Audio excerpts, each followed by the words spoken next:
Hi friends, இன்றைக்கி ஈஸியாக ஒரு செட்டிநாடு ஸ்டைல் முள்ளங்கி குழம்பு எப்படி பண்ணுறதுன்னு பார்க்கலாம். இது முள்ளங்கி பிடிக்காதவங்க கூட இது மாதிரி செஞ்சு சாப்பிட்டிங்கன்னா உங்களுக்கு ரொம்ப பிடிக்க ஆரம்பிச்சிடும். இப்போ இது செய்கிறதுக்கு முதல்ல ஒரு கடாய் சூடு பண்ணிவிட்டு இதில் 1 டேபிள் ஸ்பூன் எண்ணெய் ஊற்றிக்கோங்க.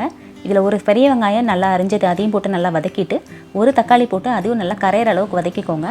இப்போது இந்த தக்காளி வெங்காயம் ஆறின உடனே இதில் 1/4 கப் தேங்காய், 1/2 டீஸ்பூன் சோம்பு இது எல்லாத்தையும் போட்டு மிக்ஸி ஜாரில் நல்லா மையாக ஒரு பேஸ்ட்டாக அரைச்சி எடுத்து வச்சுக்கோங்க. அதுக்கப்புறம் ஒரு குக்கரில் 1 டேபிள் ஸ்பூன் எண்ணெய் ஊற்றி சூடு பண்ணதுக்கப்புறம் இதில் ஒரு துண்டு பட்டை, ஒரே ஒரு பிரிஞ்சி இலை இது ரெண்டையும் போட்டுக்கோங்க. 1/2 டீஸ்பூன் சோம்பு போட்டுக்கோங்க. போட்டுட்டு இதெல்லாம் நல்லா வதங்கினதுக்கப்புறம் ஒரு சின்ன வெங்காயம் 10 பல், பூண்டு 10 பல், கருவேப்பிலை ஒரு 10 இலை இது எல்லாத்தையும் போட்டு நல்லா வதக்கிட்டு நம்ம 2 முள்ளங்கி எடுத்து தோலை உரிச்சிட்டு ஸ்லைஸாக கட் பண்ணி அதையும் இதில் போட்டு பச்சை வாசனை போகிற அளவுக்கு வதக்கிக்கோங்க.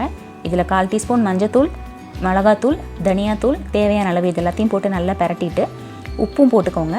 உப்பு போட்டதுக்கப்புறம் தக்காளி வெங்காயம் அரைச்சி வச்சுருக்கோம் இல்லையா, அந்த பேஸ்ட்டையும் இதில் சேர்த்துக்கிட்டு தேவையான அளவு தண்ணி ஊற்றி எல்லாத்தையும் நல்லா கலக்கி வாயில் ஊற்றி பார்த்துக்கோங்க. டேஸ்ட்டு பார்த்துட்டு ப்ரெஷர் குக்கரில் லோ ஃப்ளேமில் வச்சு ஒரு விசில் விட்டு நல்லா வேக விடுங்க.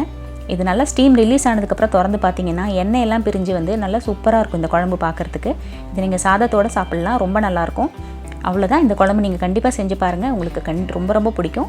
தேங்க்யூ.